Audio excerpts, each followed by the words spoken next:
How are you guys doing today? Happy Wellness Check Wednesday. Thank you so much for being here with us today. This is our relationship wellness day. I'm so grateful that Scott is on here with me today. It's our top 5 at 8 real talk, no chaser. Okay, real talk, no chase. That's water. Real talk, no chaser. Okay, is what's happening tonight. We are coming up on our 11th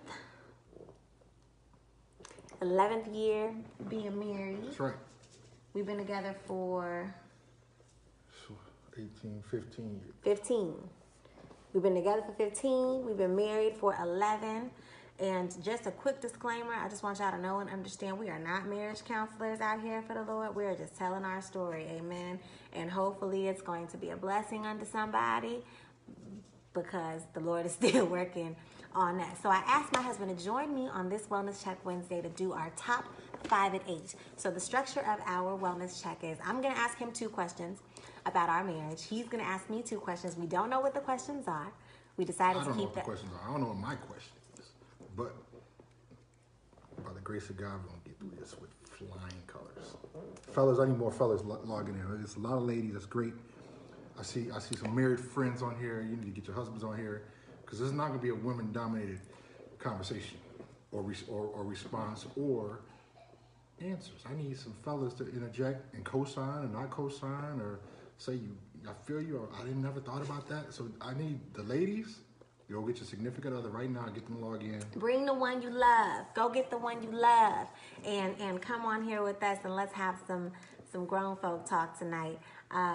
So before we go into our questions, I would love to share with you guys how we met, and it's always really good when Scott tells the story because the way he remembered is not how it happened. That's exactly what happened. How do we meet? I tell it every day, just about because people want to know my background.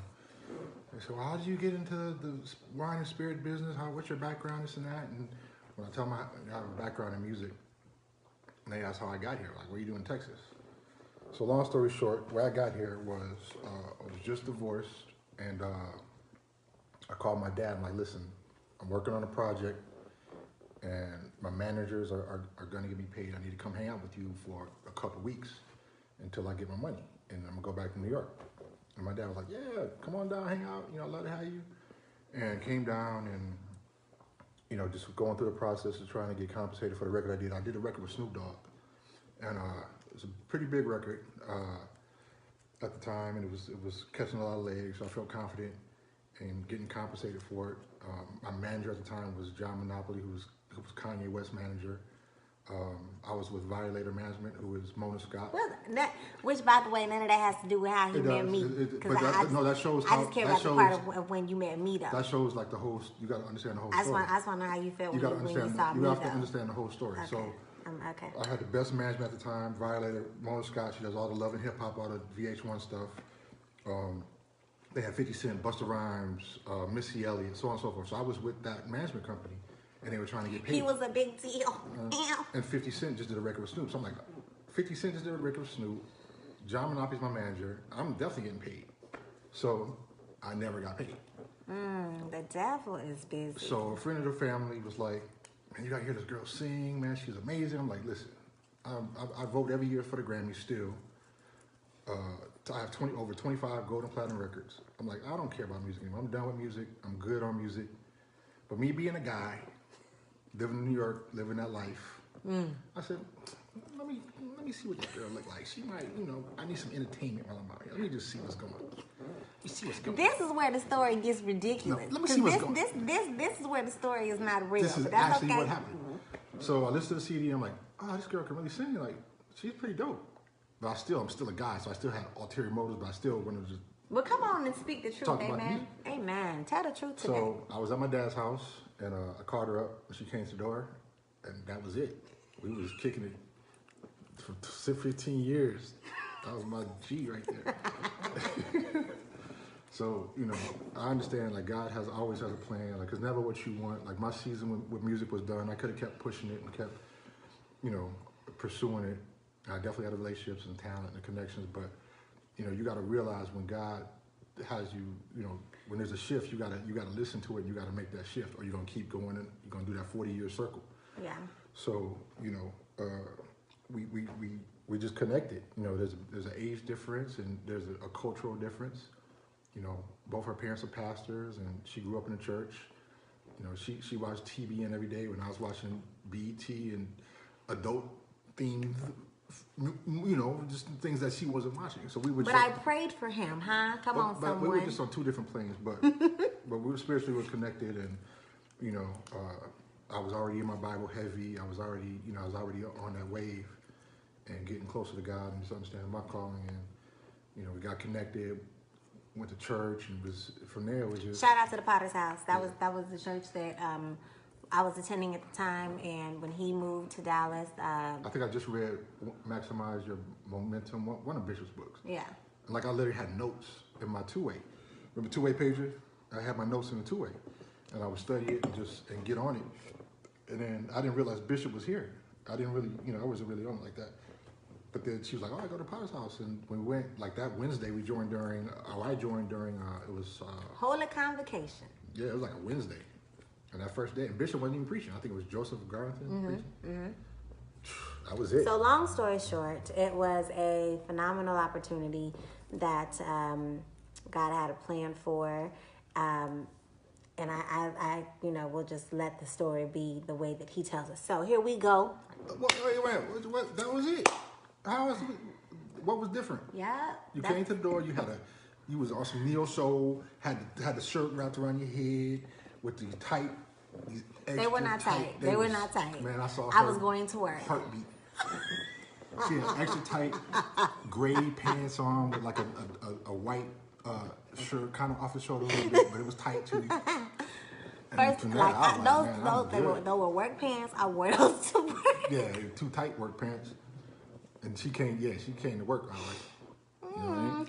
In other news, as we move on, okay, hallelujah. So what we're doing is our top 5 at 8, and I'm gonna let you ask your first question. Thank you for telling our story. So, question number 1. What is your first question for me? How have you been able to adapt and manage growing, not always in a consistent upward love for me, but still growing over 15 plus years? How have I managed? What I don't understand. What do you mean? What does that mean? I mean, is it are you praying? Are you Oh, yes. Are you consulting with friends? Yes. Are you studying what you think marriages should look like? Yes. Are you I'm not. I'm doing all of that. Are you understanding that we're both not perfect and you can't change one another, but you have to, marriage is the second biggest sacrifice that one would ever witness. What's the first? Our Lord and Savior. That was the biggest sacrifice ever known to mankind, ever will be. I'm not gonna start preaching, but I'm nice. I like it. I like it. I think it's good. I can get busy, but I'm not. The second biggest sacrifice is when you get with your spouse, because you have to become selfless. You have to, I like things a certain way, she likes things a certain way, and we're both right.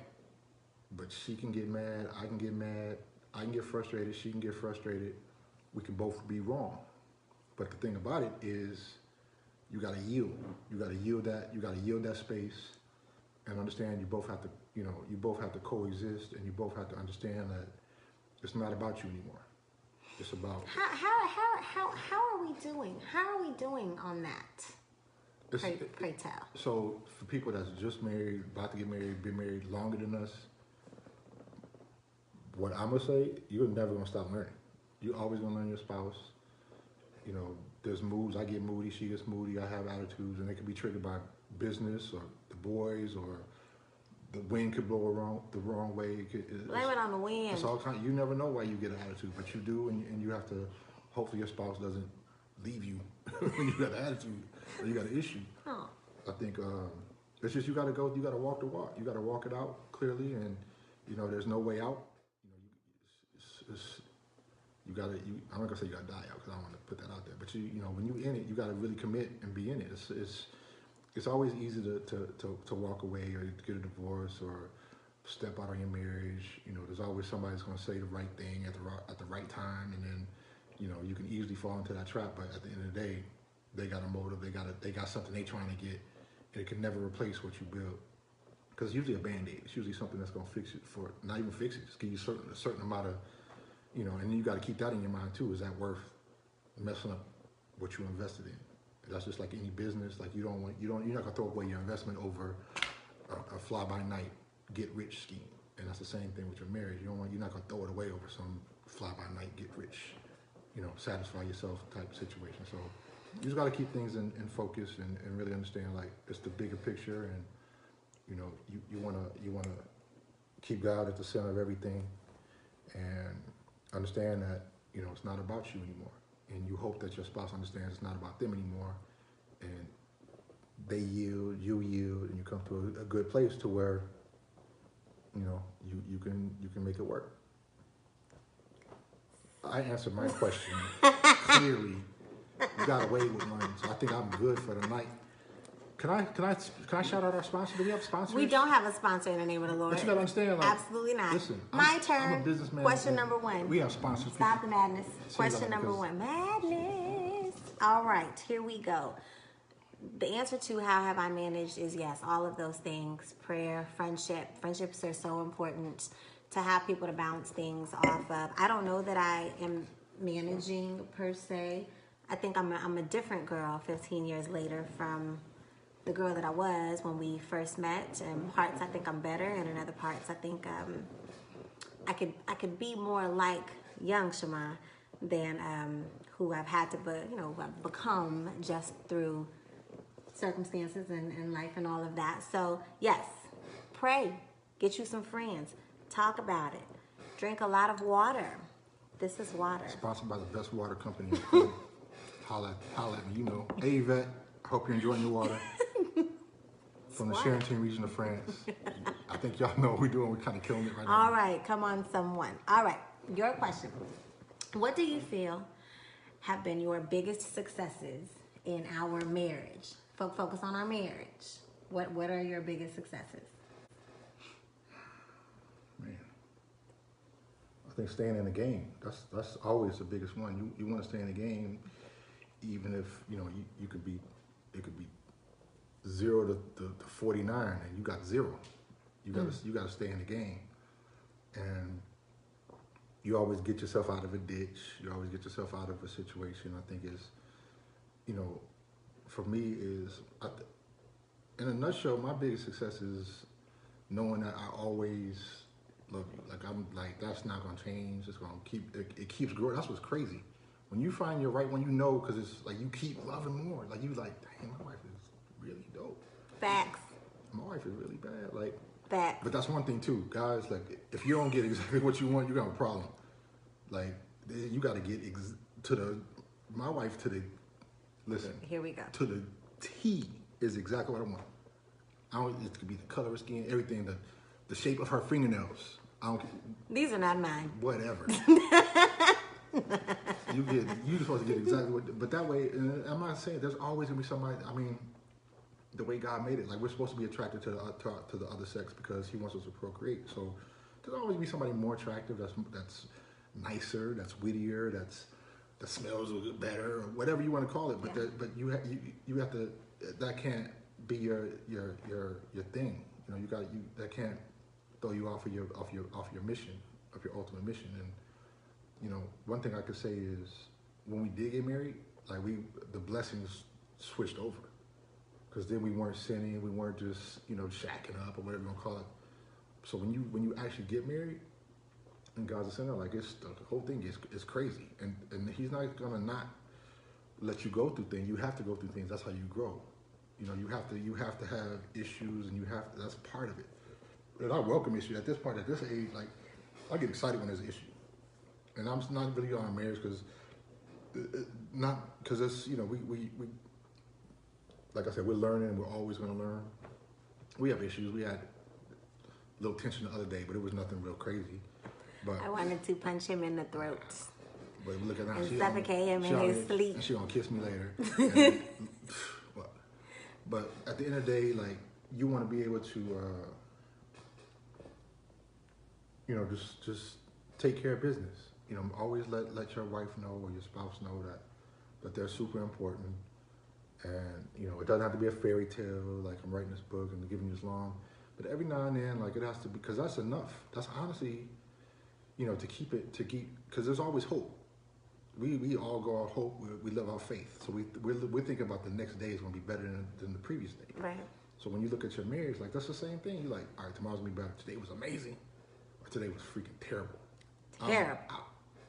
I'm going to the islands. Whoa. On a boat. Deuces. With my water. With my water. Holy water. My water. Okay, my turn. What's your question?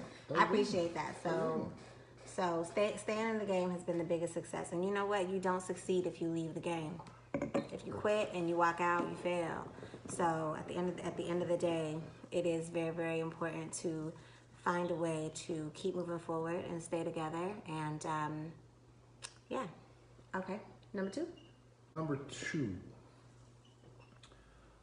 This is more technical, not really a little bit different.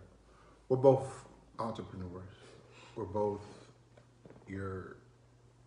stubborn. We're both somewhat of a independent. We can drive the car ourselves. How do you balance everything when you have a very similar personality in your spouse?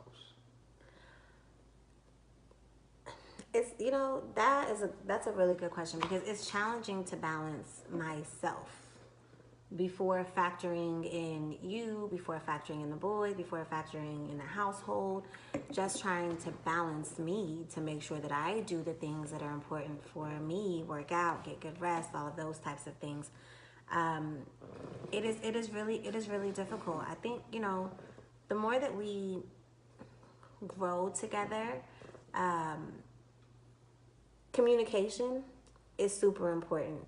I think, I would love to be able to say I pride myself as a communicator, but that's not really true. Like, when I get upset or if I'm hurt or whatever, I don't talk about it. Like, I will just shut down, and you'll feel it more than you will hear it. And I know that kind of sways the energy in the home, because the wife is the energy maker. We create the atmosphere of the space in which we live as a wife. And so finding that balance, I think probably the hardest thing for us is because when we connected, we've always connected on a business level.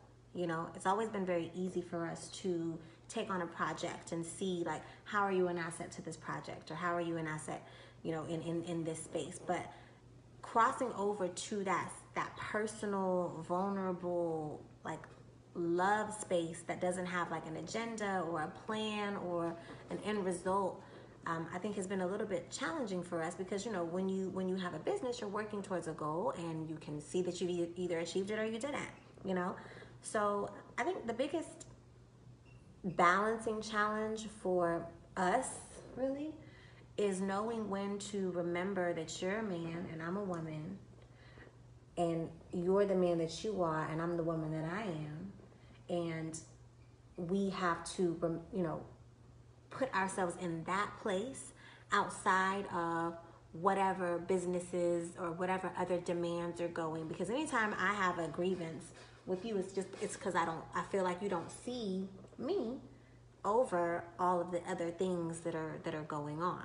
At the end of the day, I'm still Shammah, you're still Scott, and we have to become Scott and Shammah before we're the boys' parents, before you're, an owner in your company, before I'm the owner of my companies. Like, we lose that sometimes. And whenever there's a rift in our relationship, I think it's because it's gone on for so long that one of us hits that good brick wall, and then it's ugly.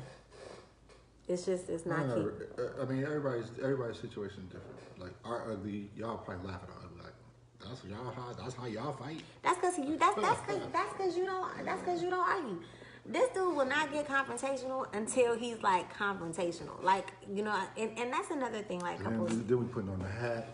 We put the hat on and we getting busy. If it ever, but I don't really have to do all that because it's like at the end of the day, you figure out like, what's it gonna accomplish? What's you gonna get mad at me for another extra few days, or I'm gonna be mad at you for an extra few days when I can be hugging on you, kissing on you, and telling you how much I love you, and like that's stupid. So you gotta figure out what's worth your energy. And most of the time, I read something the other day.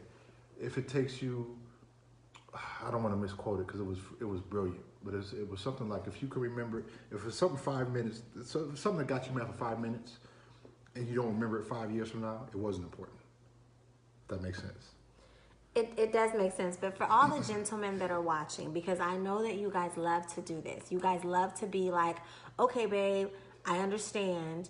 And then you want us to be cool because you have acknowledged that you understood, but you did not really give us the opportunity to say what needed to be said. I just want to forewarn you, that's going to get you kicked in the throat. Okay, that's gonna get you cussed out via the Holy Spirit. You need to listen to why she's frustrated, so that you can move past it. Otherwise, you're gonna revisit it again. I think the biggest communication thing between men and women is like, you can't just be like, but I said I understood, and now it's in the past. Where'd I do that at? No, like you still have to figure out like, if I hurt you or if I said something to you that affected you in a negative way, I have to care enough to understand why did it affect you in that way. I have to care enough to figure out like, how can I show you if I hurt you, right? How can I show you that I don't want to hurt you. I love you. And it's more than just saying I love you. It's bigger than the words I love you. It's the things that you do. I was talking to a really good friend of mine earlier, and he was saying, and I grew up in a household full of a bunch of kids, you know, so we argued with siblings. So we knew how to have conflict resolution. And my wife is an only child, you know, so when we get into it, I'm ready to resolve it, but she wants to hold on to it. And he was like, but I can get through it with my brother. I said, but you are not responsible for your brother's heart. When you ask your wife to be with you, you become responsible, not just for her well-being, but for her heart. Your job is to protect her heart. That is that vulnerable space that is easily given to you as a man. And I think that if you're not ready for that responsibility, or you don't realize like that's a part of that responsibility, that's why it is so important to stay connected with a counselor, a therapist, a marriage counselor, no matter how long you've been together. Therapy is not when you're having a problem. We need to get into the mindset of preventative medication, not medication just because you've fallen apart. Like, to prevent sickness, we need to get into the mindset of that. And that means have somebody that you guys talk to as a couple. Bounce things off of another couple that you respect. Discuss the things that frustrate you, and so you can grow, so that by the time you go to therapy, it's not because I'm done with you and I'm over, and you know, and I'm finished with this relationship. So, I asked you, what are your successes in our marriage in the past 11 years we've been married? What are your regrets? I don't have any. That's crazy. You have no regrets. No, man, that's the worst thing you could ever say. Like, that you regret something, because you regret the process. And if you understand God's in control, you gonna. So you don't regret nothing, man. Like, because everything would be different. It would be, the whole thing would be different. If I'm like, dang, I wish I didn't do that. I wouldn't learn. You wouldn't learn. You wouldn't have got that scab on your elbow. I don't need no scab. I'm saying, like, I'm a lady. You understand, like, you don't, like, I'm at a point now where I'm kind of getting the matrix. I'm kind of understanding how the matrix works. And you want to get those, you have to do your push-ups to build your muscles. You gotta break it down to build it up. And, you know, I study Islam too, and I understand how like, that's part of it, is that makes a lot of sense. And it's, before you build, you gotta destroy. And you have to, you need to destroy yourself.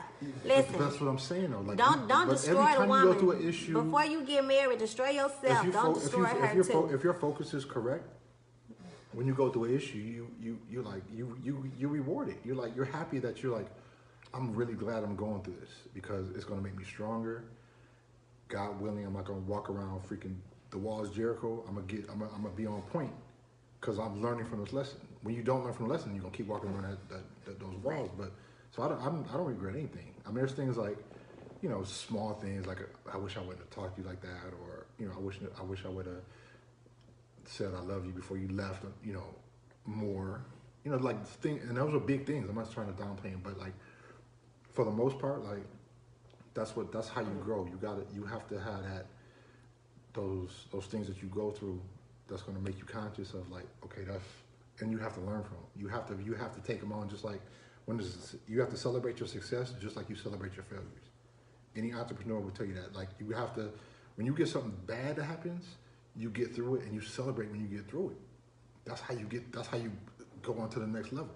If you keep harboring around it and you keep circling around it and keep, oh my gosh, I can't believe this happened to me, or why this happened to us, you're gonna keep making that circle. You're like, all right, I know what happened. Let's celebrate. We got through it. We on to the next thing. Because there's always gonna be, there's so many more levels that you have to walk through, and it's important that you have to get through it. So I don't regret anything at all. All right. Good and bad. There's bad things that happen, but we got through it, and this, you know, it's good. Okay, so we are nearing the end of our top 5 at 8. And Did you plug your hat, babe? You ain't even talk about your new hat, that queen hat. That's because I'm focused on our relationship. Listen.